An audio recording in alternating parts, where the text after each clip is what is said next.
कभी कभी न आप रो पा रहे होते हैं, न मुस्कुरा पा रहे होते हैं, जैसे भीतर कुछ ठहरा हुआ है, जैसे कुछ है जो बाहर निकलना चाहता है, लेकिन आप शब्द नहीं ढूंढ पाते। आप सोचते हैं कि शायद ये थकान है, शायद ये काम का प्रेशर है, या शायद अकेलेपन का एहसास है। लेकिन सच्चाई यह है कि ये आपकी आत्मा की पुकार है, जो आपसे कह रही है कि अब और नहीं, अब खुद को पहचानने का वक्त आ गया है। क्योंकि जो जिंदगी आप जी रहे हैं वो आपकी असली जिंदगी नहीं है। वो एक मुखौटा है जो समाज, रिश्ते और हालातों ने आप पर चढ़ा दिया है। हम इस दुनिया में पैदा होते हैं एक नाम के साथ, एक पहचान के साथ, लेकिन उस नाम के पीछे जो मैं है वो कभी भी पूछा नहीं गया, समझा नहीं गया। क्या आपने कभी खुद से पूछा है कि मैं कौन हूं? नहीं उस पहचान से जो आपके ऑफिस आईडी कार्ड पर है, और न उस नाम से जो लोग पुकारते हैं, बल्कि उस एमएल की बात कर रहा हूं जो सब कुछ छोड़ने के बाद भी बचा रहता है। जब रिश्ते छूटते हैं, जब नौकरी जाती है, जब सपने टूटते हैं, तब भी जो बचा रहता है वही आप है। लेकिन हम इतने सालों से उसे भूल चुके हैं क्योंकि हमने खुद को एक कहानी में कैद कर लिया है, एक स्क्रिप्ट में जिसे किसी और ने लिखा है, और हमें लगा कि यही जिंदगी है। पर सच्चाई ये है, आप कोई कहानी नहीं हो, आप कोई विचार नहीं हो, आप कोई सोशल मीडिया प्रोफाइल नहीं हो। आप एक जीवित पुस्तक हो, एक ऐसी पुस्तक जिसके पन्नों पर ब्रह्मांड ने खुद को लिखा है। आपके भीतर अनगिनत अध्याय हैं जो अभी तक पढ़े नहीं गए। आपकी आत्मा एक अनकही कविता है, एक धड़कती हुई ध्वनि है जो चुपचाप अंदर बोल रही है।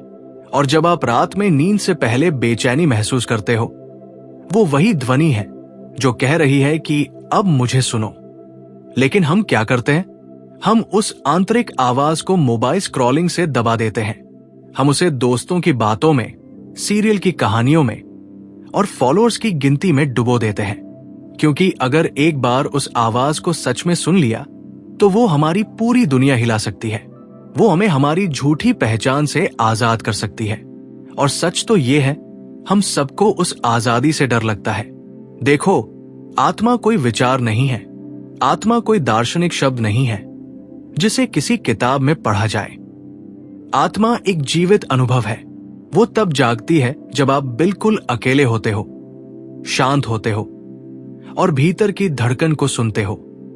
और तब आपको महसूस होता है कि अरे, ये जो मैं बाहर ढूंढ रहा था, सम्मान, प्यार, शांति, ये सब तो मेरे भीतर ही था।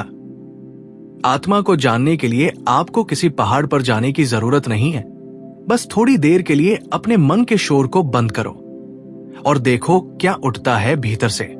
वो विचार नहीं होगा, वो स्मृति नहीं होगी, वो एक गूंज होगी, एक भाव, एक कंपन, जैसे किसी ने अंदर से आपको छू लिया हो। यही आत्मा है। और एक बार आप उसे पहचान लो तो फिर ये सवाल ही नहीं उठता कि मैं कौन हूं, क्योंकि फिर शब्दों की जरूरत ही नहीं रह जाती। फिर आपको किसी की तारीफ की जरूरत नहीं पड़ती, न किसी की स्वीकृति, क्योंकि अब आप उस दिव्यता को महसूस कर चुके होते हैं जो हमेशा से थी, पर आपने ही उसे नहीं देखा। और यही वो क्षण होता है जहां अब पहली बार तत्वमसि को अनुभव करते हो। नहीं, ये कोई मंत्र नहीं है, ये कोई धार्मिक पंक्ति नहीं है, ये पहचान का विस्फोट है। इसका मतलब है तू वही है। वही क्या? वही जो ब्रह्मांड है, वही जो चांद तारों के पीछे है, वही जो हर जीवन की गहराई में धड़कता है। और सोचिए, अगर ये सच है तो फिर आप कितने बड़े हैं, फिर आप सीमित कैसे हो सकते हो? लेकिन जीवन भर हमने सुना, तू ये नहीं कर सकता, तेरे बस की बात नहीं, तू छोटा है, तू साधारण है। और हमने मान लिया। हमने उस दिव्यता को, उस आत्मा को, उस पुस्तक को, उस अनुभव को, सब कुछ एक छोटे से बॉक्स में बंद कर दिया। और अब हम उस बॉक्स को ही जिंदगी समझ बैठे हैं। लेकिन आज, इस वक्त, मैं आपसे एक आग्रह कर रहा हूं कि उस बॉक्स को खोलो। एक बार अपने भीतर झांको और देखो कि तुम क्या हो। तुम कोई टूटा हुआ लड़का नहीं हो, कोई हारी हुई लड़की नहीं हो, तुम वो हो जो पहले से पूर्ण है, जागृत है, तैयार है। और जब तुम खुद से कहते हो मैं वही हूं, तब वो कोई मोटिवेशनल डायलॉग नहीं होता, तब वो तुम्हारी आत्मा की पुकार होती है, जिसे तुमने पहली बार सच में सुना होता है। और उस क्षण से तुम्हारी यात्रा शुरू होती है, पहचान की, अनुभव की, मुक्ति की। क्या आपने कभी महसूस किया है कि आप किसी पेड़ के नीचे बैठते हैं और एक अजीब सी शांति आपके भीतर उतरती है? या कभी रात में अकेले चांद की ओर देखकर आपको ऐसा लगा है कि आप किसी अनकहे रिश्ते में बंधे हुए हो उस आकाश से? ये कोई इत्तेफाक नहीं है, ये उस चेतना का प्रमाण है जो सिर्फ आपके भीतर नहीं बल्कि हर चीज में मौजूद है, हवा में, जल में, मिट्टी में, हर जीव में।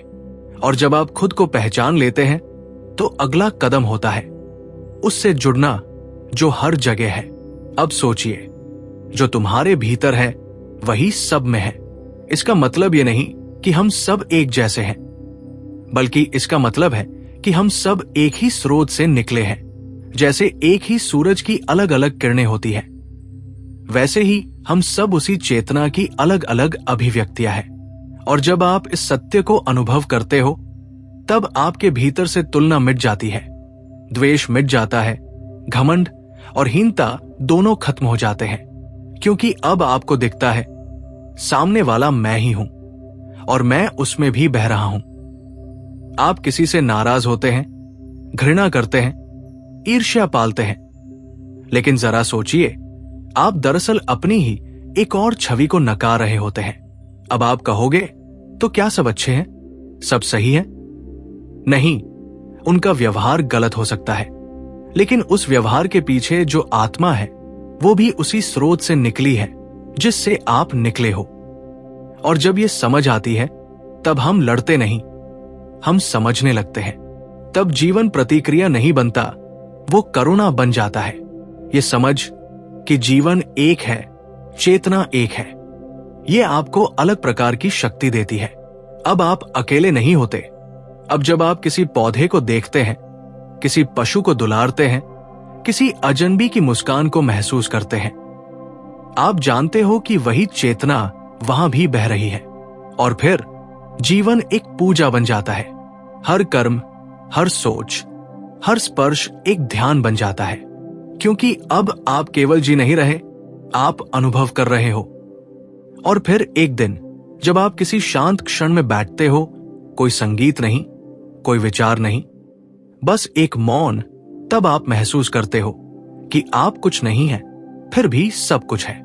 ये विरोधाभास नहीं है, ये जीवन का सबसे सुंदर अनुभव है कि आप अस्तित्व में शून्य की तरह हो, कोई नाम, कोई रूप नहीं, फिर भी आपकी उपस्थिति ब्रह्मांड की तरह भारी है। आप वहां हैं, परंतु अदृश्य। आप कुछ नहीं हो, लेकिन आपकी उपस्थिति से हर चीज में जीवन है। अब जरा सोचिए, इससे बड़ा चमत्कार क्या हो सकता है?